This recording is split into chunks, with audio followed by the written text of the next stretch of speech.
Wittering Utd FC, players, coaches and managers send their heartfelt condolences to the family of Billy Vigar, who sadly lost his life from injuries sustained in a game for Chichester City last weekend. He passed away this morning from those injuries, Thursday the 25th of September. Billy was 21.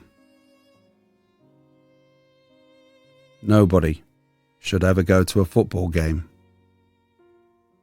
and not return home.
Welcome to MKO.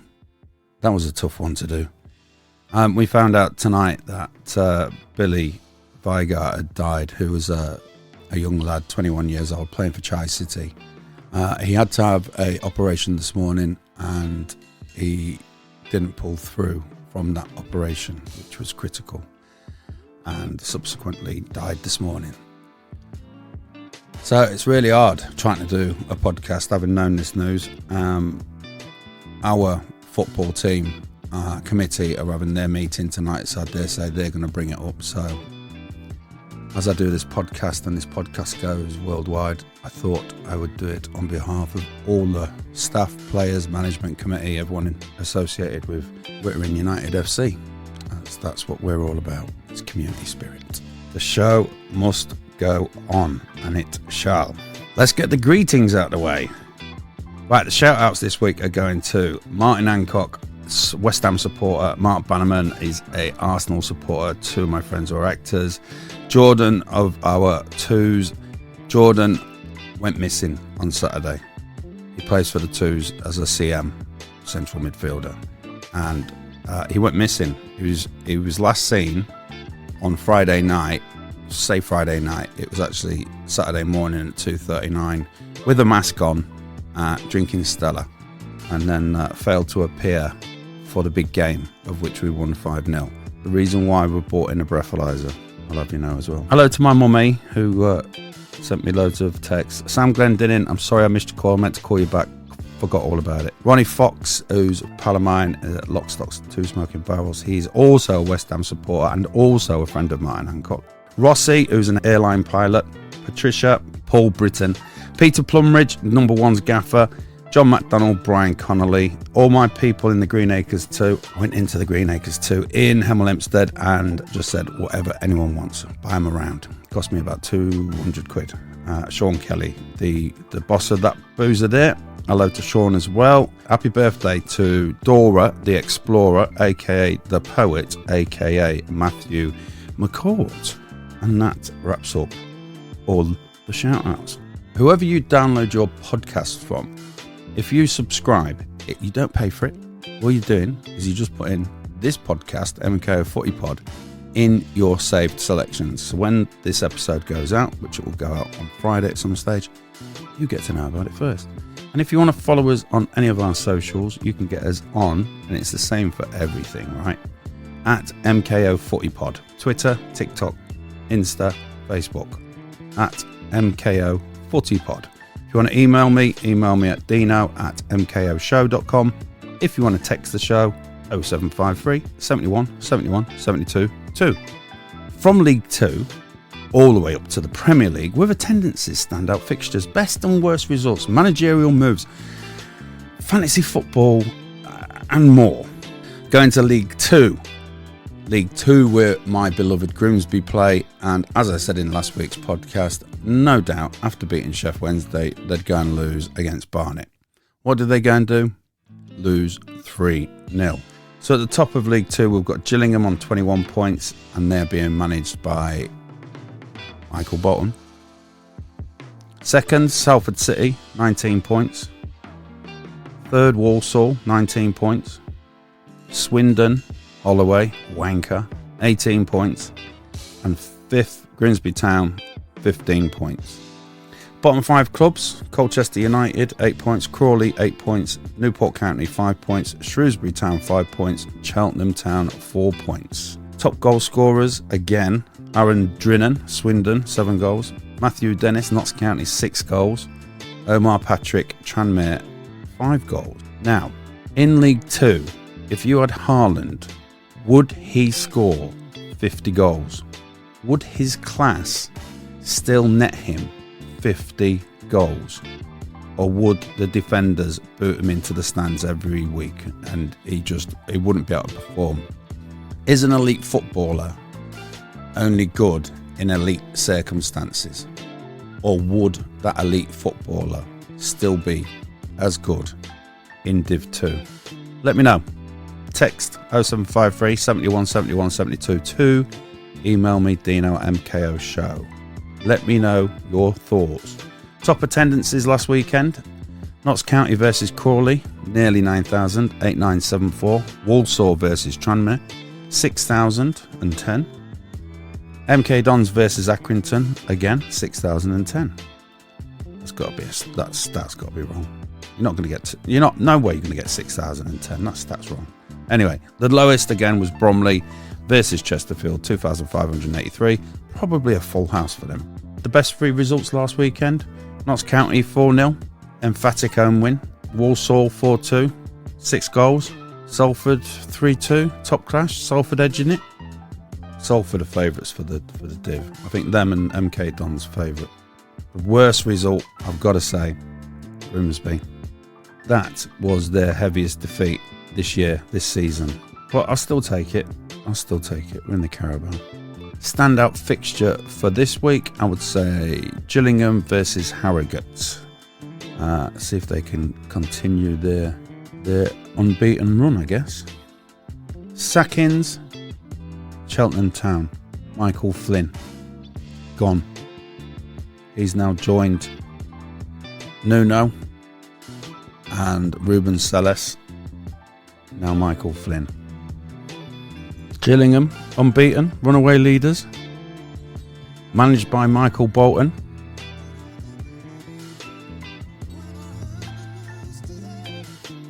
Are they going to maintain it? Big shout out going to Ashley Bourne as well, who was a Gillingham supporter. Speaking to him the other day. Are we thinking Cheltenham, because they're bottom now, are they doomed? They're never going to make it up? How are they going to turn that around? What are we thinking about Drinan? Is Drinan going to be a Div 1 scorer, or is this his level? Let me know what you think. I mean, to be fair, now Michael Flynn's gone, is this going to turn it around for Cheltenham? You'd like to think so. There's got to be some more sackings, hasn't there? I mean, we are talking Crawley with 8 points, Newport with 5 points, Shrewsbury with 5 points, Cheltenham with 4 points. Cheltenham have sacked their manager Michael Flynn. Shrewsbury have got to do something. Newport, 9 games. They're 9 games in. Minus 14, minus 12, minus 7, minus 8. Crawley minus 8 on 8 points. Crawley coming down from Div 1 as well as Shrewsbury. That's terrible, isn't it? And you got the likes of Bromley flying high at 8, 14 points, 9 games. Grimsby joint at 5th, 15 points. And then only 1 point away from being 10th. 2 points away from being 13th. 3 points away from being 15th. So it's quite a tight table in Div 2. But early favourites are up there anyway. Chesterfield, Salford, not so much MK Dons. I thought MK Dons was higher, but they're not. Great stadium, shit team. Swindon, Holloway, hate them with a passion. And Barnet coming up, sitting at 13th from the Conference League. with 13 points, 9 played. Quite an interesting table. I'm going to do you a question, actually. I'll answer it after the break. You don't need to send me no text in. It's fine. I'm going to give you an answer after this. After the jingle, as we established last week. Which current League 2 club once played in the Premier League back in the 1990s? Which current League 2 club once played in the Premier League back in the 1990s? Be back after this.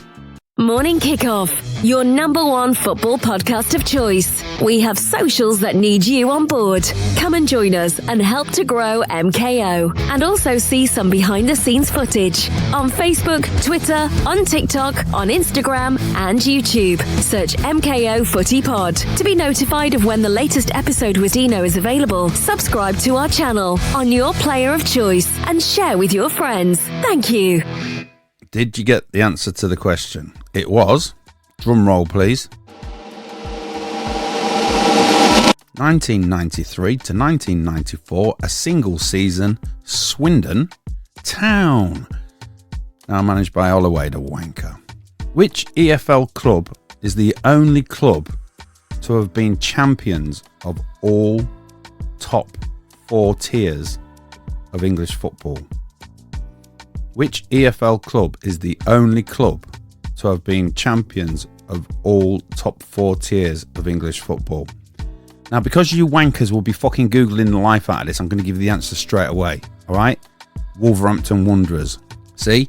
If you didn't fucking Google the life out of everything, I could have left it until the end of the show, but I'm fucking catching on to you.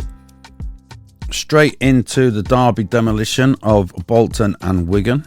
Bolton 4, Wigan 1. Bradford, top of the division against Charlton.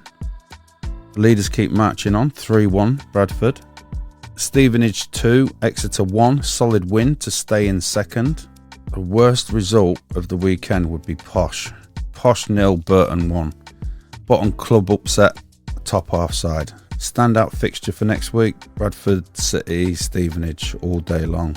Sackings, Wycombe Wanderers, Mike Dodds. Who's come in? Michael Duff. Top of League 1, Bradford City, 20 points. Stevenage second, 19 points. Lincoln City, shithouse, 18 points. Cardiff City, 4th, 17 points. And the bottom 3, well, actually, I'll do the bottom 5, actually, because there's only a point. 3 points between bottom and 20th, and a point between second from bottom and 20th. 20th is Reading, 8 points. They're having a shocker, but it's no surprise because the club is also in meltdown, same as Sheff Wednesdays and West Ham's. 21st place, Rotherham United, 7 points. Blackpool, 7 points. 22nd. 23rd, Peterborough United, 7 points. 24 points. Burton Albion, last. Top goal scorers, Owen Bailey for Doncaster, 5 goals. Mason Burstow, Burton, 5 goals. Bobby Poynton, Bradford City, 5 goals. Davis Keeler Dunn, Barnsley, 5 goals. Jamie Reid Stevenage, 5 goals. Matthew Stevens Wimbledon, 5 goals. Top attendances in League 1. Bolton v Wigan is going to be a large one. Local derby, 25,565. Cardiff and Bradford, 22,000. Plymouth versus Peterborough, shout out to Mike Lever, friend of the show, 15,994. And the lowest was Stevenage 2, Exeter 1, 4,129. I mean, Division 1 and you're getting 4,000. What's that all about? I think Stevenage need to go down to Div 2 so they'll start to appreciate it more. Maybe get more fans in. Wycombe Wanderers. Is that enough to save them? Getting rid of Mike Dodds and putting in Michael Duff? Lincoln's shitty. I hate talking about the Imps, but are they doing enough this early on? Me personally, I think those who are setting the pace right now in that league, Bradford, Stevenage, Lincoln, Cardiff, I don't see them 4 teams being in the top come March. I think one out of them top 4 will be in the playoffs. And if it was Grimsby, I would want Grimsby probably 5th where they are now. That's fine. If they start to just get a bit leggy towards Christmas, you want them to pick up again. So to be 10th and then pick up again in say February, start winning, and then go into the back end of the season, then going in. So all the ones that are at the top right now all start falling like dominoes, like Spurs when they were top of the Premier League and just fell down and fell down and fell down.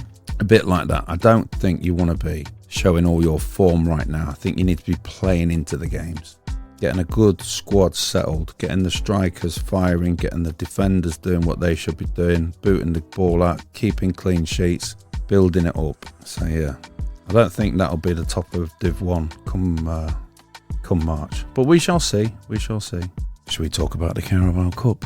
So the third round produced plenty of drama, other than Grimsby. Newcastle hammered Bradford 4-1, although they're top of League One. No contest against Newcastle. Liverpool beat Southampton 2-1, thanks to a late Hugo Ekitike winner and getting sent off. Most stupidest thing to do. Why would you want to take your shirt off just to celebrate a goal? 2-1 against Southampton. Mental. Absolutely mental. Arsenal eased past Port Vale 2-0, but I had to watch that game in order to watch the draw afterwards. And I've got to say, with that amount of money, why was it such a laboured win for Arsenal? I'm going to talk about them later on when we do the Premier League. Tottenham swept aside Doncaster 3-0. Man City beat Huddersfield 2-0. Wrexham progressed with a 2-0 win over Reading. Now, the fourth round draw of the Carabao Cup. Grimsby was ball number 7. Liverpool versus Crystal Palace. Rerun of the FA Cup, which Palace lifted, and the Community Shield, which also went to Palace. Shout out to Steve Morris, Crystal Palace supporter. Arsenal versus Brighton. This tie is a tie full of arseholes. Literally full of arseholes. Arsenal, as Ollie will tell you, are the most boringest fucking supporters. Mark Bannerman, love you to bits, mate. Brooko, you're an Arsenal supporter. We've got some Arsenal supporters at Wittering as well. They are the most fucking boringest supporters you've ever known. Always the bridesmaid, never the bride. Newcastle and Tottenham. That's a great match to have at Newcastle. Playing in front of, I think it's 56,000 every time they sell out. Newcastle, fucking phenomenal support. Wolves v Chelsea, two of the best hooligan firms in the country back in the 80s. Subway Army versus Combat 18, back in the 80s, son. That's when we was all ripping it up. I was 14 when I got introduced to it. Swansea v Man City, that's a dream tie for Swansea. Short trip for City as well. Wrexham versus Cardiff, that is going to be a fiery Welsh derby. That is going to be a naughty little thing. That is the main event. That manager James Conlon will be quaking in his shish kebab with chili sauce. He won't be fancying it at Grimsby, I'm telling you now, on a Tuesday night, pissing down with rain. You saw it on the TV. Man United just went to shit. James supports Brentford, and he actually goes to see him. Grimsby versus Brentford at Blundell Park, 27th or 29th, one of them days, Tuesday, Wednesday of October. And then lastly, the Gaffer's team, Fulham, Pete, away at Wickham. A derby of sorts, kind of a derby, both Londonish kind of places. Yeah, that's a nice tie for Pete. He'll obviously fancy that one, or they'll play their under-21s. I don't know how it'll work. We want to hear from you on the show. Are you travelling away? Who has the worst ground? Which ground has the best food? Which team has the worst fans? Which teams have the best derby? We want to hear from you. Text the show on 0753 717 1722. Start the text with MKO, followed by your message. Morning Kickoff, the grassroots football podcast of choice. Right. Let's move on to the championship. Or do you want a question? So I give you a question. Have a question. Right. Which current League One club has previously played in the Premier League under the name the Tangerines? That is so easy. So easy. So easy. Don't be fucking Googling it. It's quite easy. Which current League One club has previously played in the Premier League under the name the Tangerines? Blackpool. Obviously it was Blackpool. 2010, 2011. One season wonders. Like Watford really. Ipswich. Sheffield United. Leeds. Burnley. Useless. Absolutely useless. Let's do the Championship. Best results last weekend in the Championship. I'd say Derby. Derby v Preston. Preston winning 1-0. Big away win in front of nearly 30,000. That's got to be a nice feeling. Leicester, Coventry, Derby 0-0. Massive atmosphere. Massive derby. Another derby win as well, actually. Bristol City 2. Swansea 0. That's a decent derby. They're not too far from each other. Worst upset result. Is it the worst one though? Sheffield United at bottom. Charlton. Blades beaten at home, still winless. Is that the worst upset? I don't think it is. Standout fixture for next week: Coventry and Birmingham. Can't beat a good derby. Liverpool, Everton, Cardiff, Wrexham, Grimsby and Scunthorpe is a really tasty derby. Really nice. Top of the table, Middlesbrough 16 points, going well. Stoke City with 12 points, second. Bristol City with 11 points, third. Leicester City, fourth, 11 points, and again, fifth. Joint third, really. Preston North End, 11 points. Bottom 5 clubs, and it's really tight as well. Sheffield United, bottom, 0 wins, 0 points. Sheff Wednesday, 4 points. Derby County, 5 points. Watford, 5 points. Watford are having a nightmare. Not only have they, shout out to Brian James as well, not only have Watford got a awful kit, again, they've got awful manager. 5 points. Oxford United, 20th, 5 points. Top goal scorers in Championship: Hardy Wright, Coventry, 5 goals. Josh Sargent, Norwich, 5 goals. Kiefer Moore, Wrexham, 4 goals. Attendances last week. These are big, man. These are big attendances. Top 3 are as follows: Leicester versus Coventry, 30,857.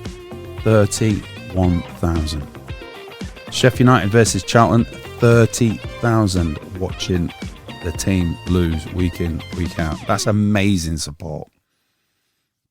Derby versus Preston, 29,000. And the lowest, is it surprising? Millwall, 14,500. For a derby as well, of sorts, north and south. 14,500. Thought Millwall had more than that. But it is what it is. Talking points. Chris Wilder returning. Is that desperation? I said about it last week. It's his boyhood club. He's been sacked twice. He's coming back for the 3rd time. You know what they say, never meet your heroes. Why would you go back to a club? As much as you love them, you haven't helped them. And you've been sacked twice before. This is going to be the 3rd time he's sacked. And Mourinho's already gone to Benfica. So that one's out the fucking picture straight away. Norwich and Coventry. Promotion. Wrexham, playoffs. Mid-table Wrexham. And if Wrexham went up to the Premier League, and I can't see that this is going to happen, is it the football story of the decade? Or does that just show money talks? What do you think? I mean, they started from the Conference League. And let's face it, they've been really astute in the money that they've raised through the TV, through Rob McElhenney and Ryan Reynolds. The money's not been short. They haven't just splashed it willy-nilly. But the way that I've been told that they've been doing it is they bought the players they needed for that division. So if they were in... the way that I was told that it was done is that they never went big signings. What they did was when they were in the Conference League, they bought players that played in Division 2. So it took them out of the conference, put them into Div 2. Then that season, they then bought players that had played in Div 1, which took them out of Div 2 and put them into Div 1. This season, now they're in the Championship, they're trying to consolidate their place, and then they're going to start buying players, which will hopefully get them in the Premier League. That's how I've been told their model works. How true that is, I don't know. But I think it'd be fair to say that would be a good story, because no one believed in Wrexham before that. Anyway, that's your roundup of the Championship. Coming up after the break, as we are a grassroots football podcast that not only covers the EFL and the Premier League, we also cover Wittering Utd FC. This is the Morning Kickoff Footy Podcast. It's like the Premier League. It's not for everyone. If you want to mention, shout out, or to tell us where in the world you are listening from, text the show on 0753 717 1722. I'm going to try and give you a true representation of what it's like being involved with a football club. Now, I am just a player, all right? I am just a player. This all fucked up, by the way. I'm going to give you now some audio. Now, our manager is called James. Our assistant manager is Tom Wheeler. Our player representative is Tom Wheeler. Our captain is Tom McBride. Dean Williams is just a player, all right? Like the girls used to say in the 80s and 90s and 2000s, 2010s, 2020. Anyway, I am just a player. So here's some audio. I was wearing audio. I was wearing a mic. Got my mic all set up. Got it all, the windproof, the dead cat put on, and mic'd up the manager, James. And off we went our separate ways coaching. So I was being a coach for the day. And I forgot to turn my mic on. So it's all James's audio. But James's audio has caught a bit of me as well. So here's a bit of the match day audio. We went on to win 5-0. We played Climping Rangers, which is basically a load of 18-year-olds. And yeah, well, this was the audio. Everyone who scored get 1 line. But it's cast at 1. Any more than that? Come on, lads. Rossi, that ball out wide was spot on. First time. Give him a praise. He'll go feet, he'll go. Squeeze it, Rossi! Miller, can you go inside 10? When they're going that side, just go inside 10 on the goal kick. Delay! Squeeze! Matt, on corners, can you go in? Brooko, you go high. Seven's free! Don't empty out! Do not empty out! Do not run back to your own goal as well. Just like that. Time. Play feet, relax. Squeeze it! Shuffle! Tom left shoulder. Geordie, just be aware right shoulder. Brooko, superb, stay at it. Miller, brilliant. Delay! Oi, Brooko, that's fantastic, mate. Great recovery. That's what I'm looking for, mate. Hey, we're playing. Yeah. Man coming. Time. Yeah, build it. Can we go the other way? Great ball, Tom.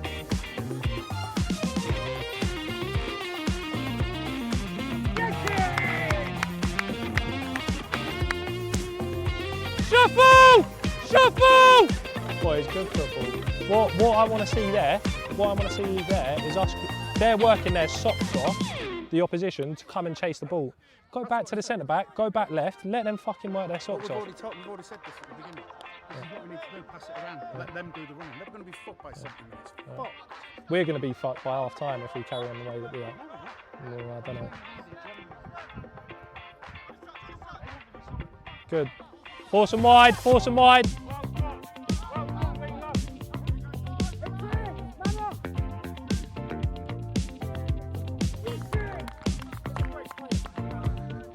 Great goal, mate.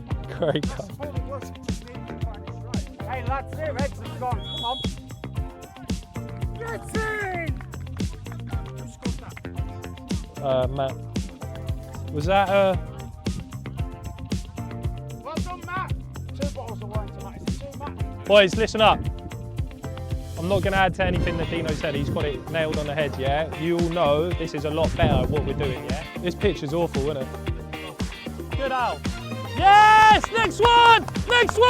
Squeeze! Good! Shuffle! Alex, tuck in. Shuffle! Yeah. What's that?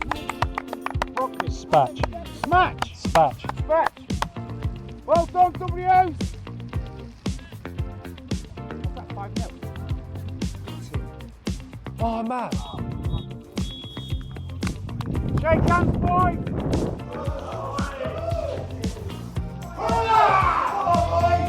Well done, Brooko, mate. Alright, boys, last thing from me. That is the fucking minimum standards that I expect from you every week. They were 100% better than the team we played last week. So if we can play like that on a pitch like that, fucking we're going to play everyone off the park. Alright? Fucking embrace it. Get on the beers, get the music. Did anyone work out what our manager's favourite words are? Squeeze, squeeze. What did you think? Anyway, part of running the club is a committee. I've been asked to go on the committee. Not interested. It's not something I want to do. I enjoy what it is I do. So I'm going to explain to you next kind of like what happened. So our manager is James. I had spoken with the chairman, and part of Wittering Utd FC is that we have a code of conduct, and in that code of conduct are a list of fines. So you can be fined for not having shower gel, you can be fined for being dick of the day, you can be fined for being late to the match, you can be fined for yellow card, so many things you can get fined for. Now, what our job is to do is call out the fines, but you kind of like have to balance up when are you going to start fining the players, and it ruins the enjoyment. There's that balance. We are a brand new team, and the first team gaffer brought up the fact that they'd raised £95 in fines on Saturday. It was then brought up in the chat on the Saturday night, evening, when everyone's a bit full of alcohol. We hadn't bought any fines, and the fact that we rely on the fines to finance the club. To which I then spoke to the chairman, and I then put across to the group, lads, a bit drunk, that we needed, after game 8, to start enforcing the fines. Our manager, James, didn't take to that too kindly, and I understand. I'm in James's corner 100%. Fuck the fines. What we need to do is concentrate on the team. Completely in that camp, and said that to the chairman as well. But I did agree that after 8 games we would start to enact the fines. However, and it all got too much, so James quit. Now, not only did James quit, he didn't do it in front of anyone, it was only done between myself, the assistant manager, and the chairman and the committee. And he quit. But he didn't ask me to be the manager. He just said, Dino, I've quit, you're the manager, right? And I'm going, no, I am. Whoa, hang on a minute. Nearly spilt me wine, spat me fucking pecorino out. James, you can't do this. Done it, too late. James, you can't do this. Anyway, on Monday, we called an emergency committee 2's meeting. And also the vice chairman, Tom Mace, had stood down as well. So a lot was going on at the moment in time. We then called this 2's committee emergency meeting on the Monday, and that was with the players rep Tom Wheeler, who was also the assistant, the 2's captain Tom McBride, James as well, so obviously because he quit as manager, and the chief pizza maker as well was there. It took us for Madrid. James was drinking some Saparapa and shit, I fuck knows. He drinks some weird stuff, that lad. Drinks some weird stuff. Indian Pale Ale, and I've no idea why. Anyway, he was drinking. It was 4 in, and, Sambuca came out. So, as we're discussing everything, and we're trying to nail who's going to be the manager, is James going to stay? James starts performing about the Sambucas. So me and the players rep assistant manager Tom Wheeler, we both down Sambuca because things are getting really tense. And then Tom McBride starts gagging because he can't stand the smell of Sambuca. So he starts moaning. There's 2 Sambucas there. James is moaning. He can't stand the smell of Sambuca, but if it was tequila it would be alright. So me and the players rep, Tom Wheeler, had to drink another Sambuca. So then we was 4 deep in Madry, 2 deep in Sambuca, and someone had to go to the bar. So it was then 5 deep. It then became the 5 and drive. As we all know it on the podcast, it's the 5 and drive and 2 packs of chili nuts. I mean, it was said at some stage that James was aggrieved by me in his in my last podcast last week that he had coached at Crawley FC. When the reality was, and I only got his bit mixed up a little bit, he was only an intern performance analyst and chief kebab maker. I never knew that. He has got Indian in him, but I never knew that. So I said I'd make it right. At said meeting, James stood down from the management duties other than picking the team, being called the manager, and having to attend any management meetings. So the meeting was suspended. Just as we got to the crux of it, right, that I was going to be the manager, the meeting was suspended. Because Tom McBride then had to go and run to a toilet and take a phone call from his partner. So she didn't know he was in a boozer and she thought he was in a Costa Coffee toilet. Not the fact we're like 5 pints deep and we've had shorts and this, that and the next thing, right? 4 deep in Sambucas. It just became the 5 and drive club. Anyway, so what changed? What was the outcome of that meeting? So as I said, James stood down from the management duties. The only thing he's doing now is picking the team, coaching the team. He wants to keep the title as manager. I wanted the lads. So I do my thing with the lads. And together with James and me, we're a duo. Honestly, it's a fucking nightmare when we have to put the shirts out because he's got OCD and he has to have shirts put in a certain way. And I don't know his fucking certain way, right? But the 3 can't get next to the 4 because that's where 3 and 5 sit. 7, you don't have 13. 9 goes with 10, but can't sit with 6 because 6 is there next to 15. And then 14 will go with 2. Okay? You have to do it James's way. So the upshot of what happened at the meeting was this.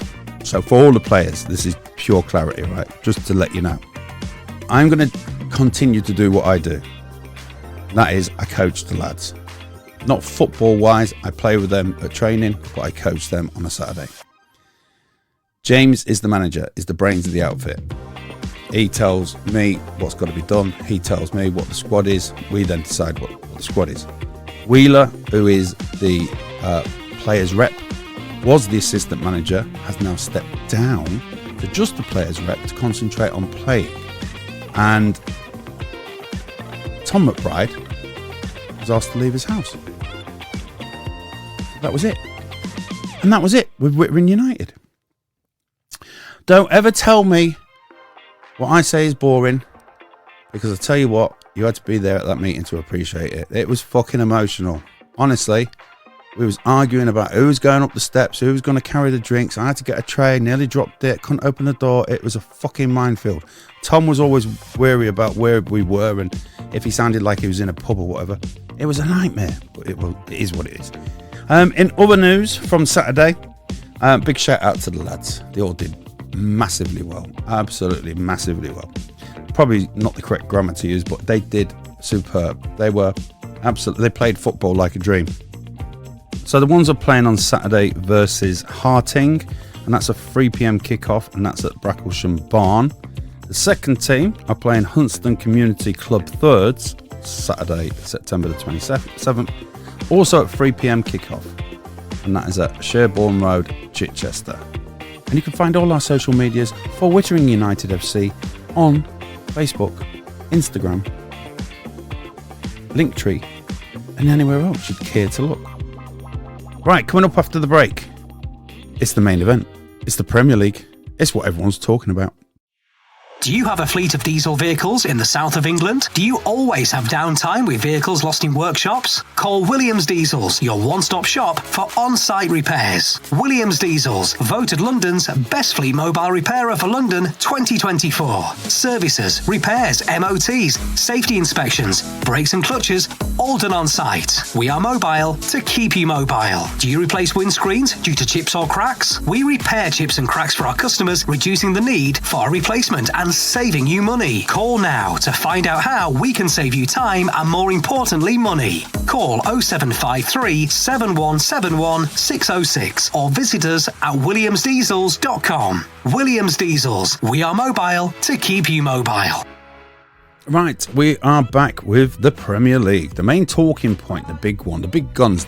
As we are talking about the Premier League, let's talk about the first thing. Arsenal versus Man City. Arsenal versus Man City at Arsenal's ground. What is going on? What is going on? There was a time when I preferred to watch Grimsby playing in the Conference League because of the way they played football than watching anything in the EFL or anything in the Premier League.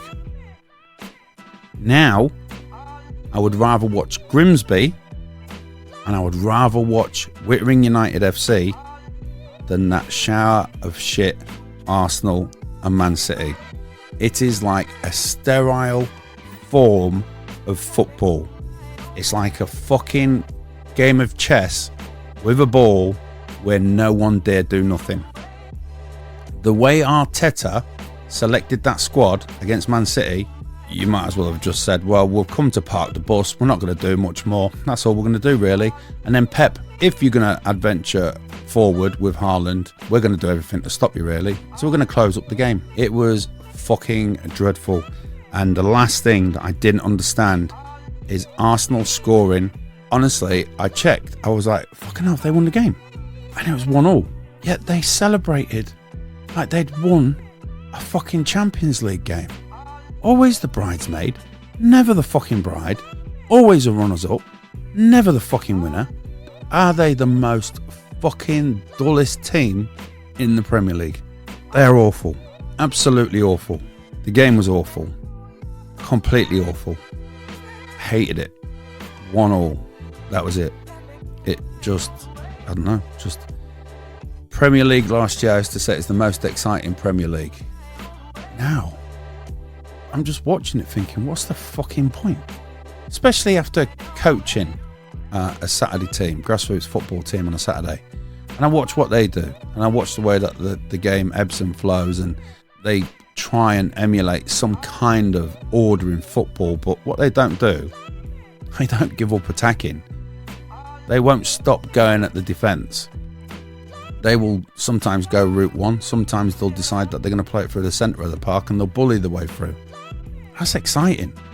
Just watching teams play it. And even Cole Palmer said, I just got bored with the gaffer's instructions, going sideways, going back, going sideways, going back. Seen it with England.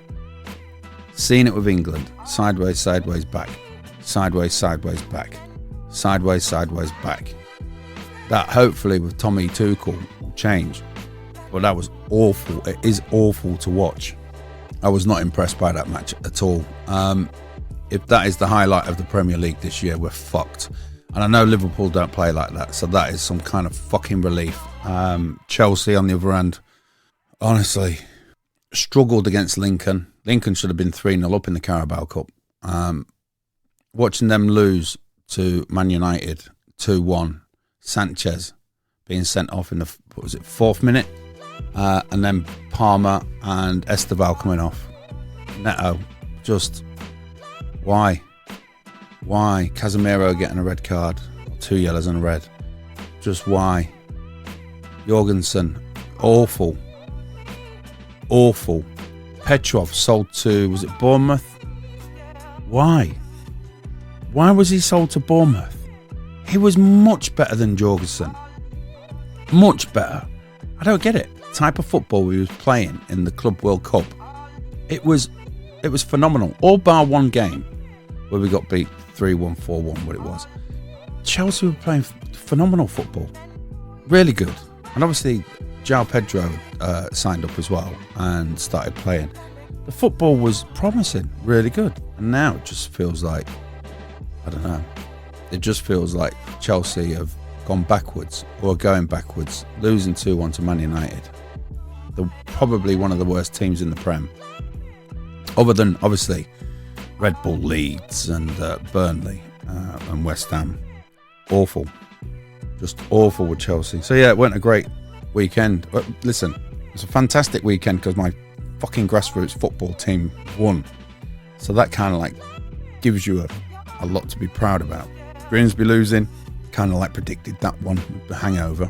And then Chelsea losing. Yes, shit. But at the top, Liverpool 15 points, doing fantastic. Well done to them. Arsenal second, 10 points. Tottenham Hotspur third, 10 points. Bournemouth fourth, 10 points. Fifth, Crystal Palace 9 points. Ange Postecoglou, has he turned them into a better team? Is Nuno a upgrade on West Ham?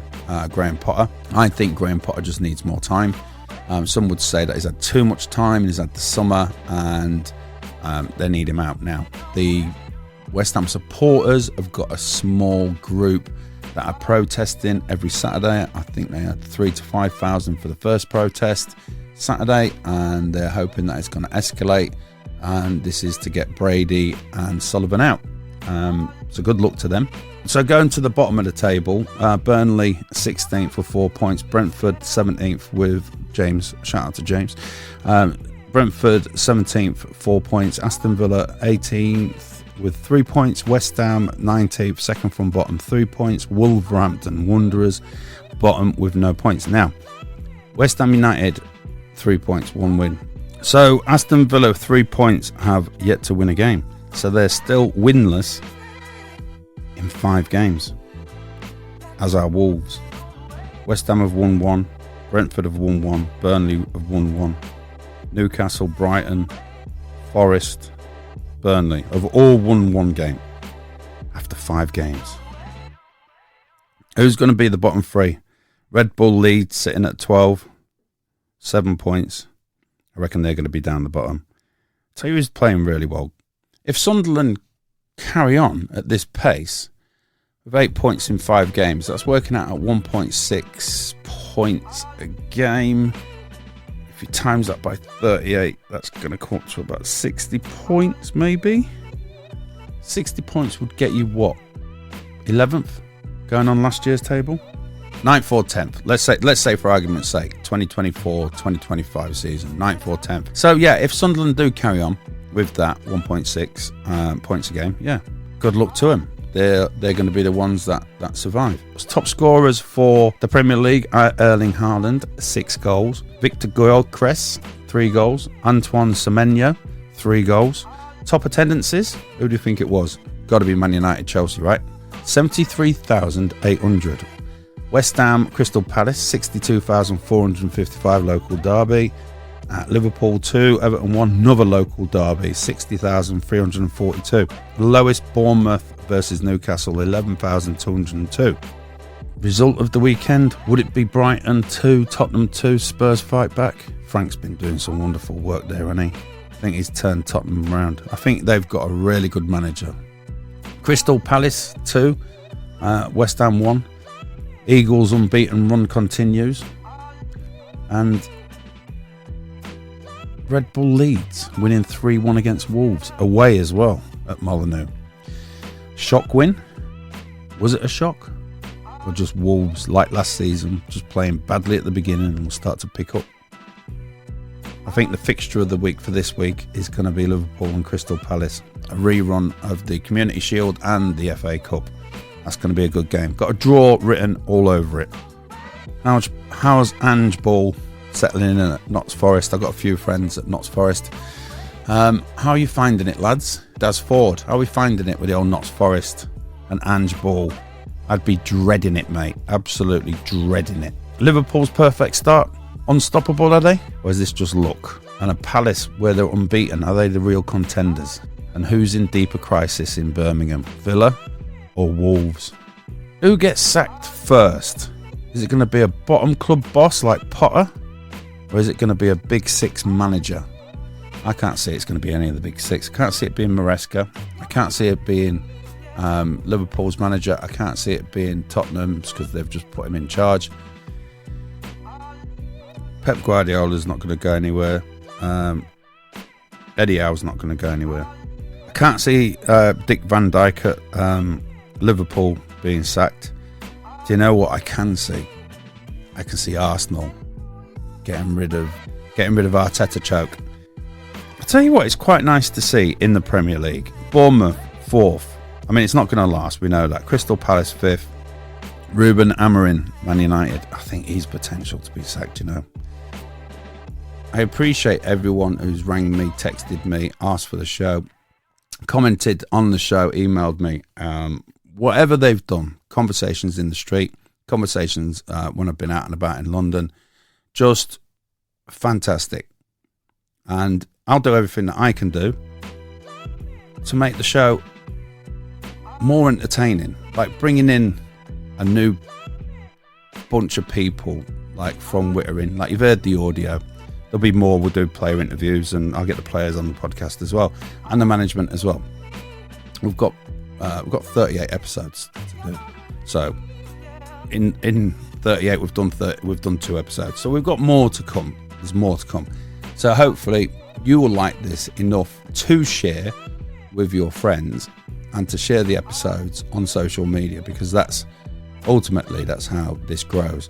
And for all those that were tuning in to MKO on the website to see the Tearaway, to listen to the Tearaway podcast, the Tearaway podcasts are still there. It's just that we wiped them all down and we started with a fresh one again. So the Tearaway podcast, you've just got to Google Tearaway podcast, Doris Daly, and you'll see that podcast, which is completely separated away from MKO now. When we did the podcast awards, we had to separate the shows. So MKO is its own entity now, and the Tearaway podcast is its own entity now, and they both live on Apple. You can Google them, search them, Spotify them, whatever you want to do. They're all out there. But yeah, the more you share, the more you tell your friends, the more if you like it. If you don't like it, don't fucking listen. It's quite simple. But if you do like it, please share, subscribe, tell your friends, catch our socials, join us. Most of all, don't take it too seriously. Thank you very much for listening. My name's Dino. Now go out there and play the day like it's in stoppage time. All right? MKO, signing off now until the next whistle. Now, the rest of the day's just extra time, kids. No alarms needed, because fucking MKO is always your wake-up call to the beautiful game. See you later.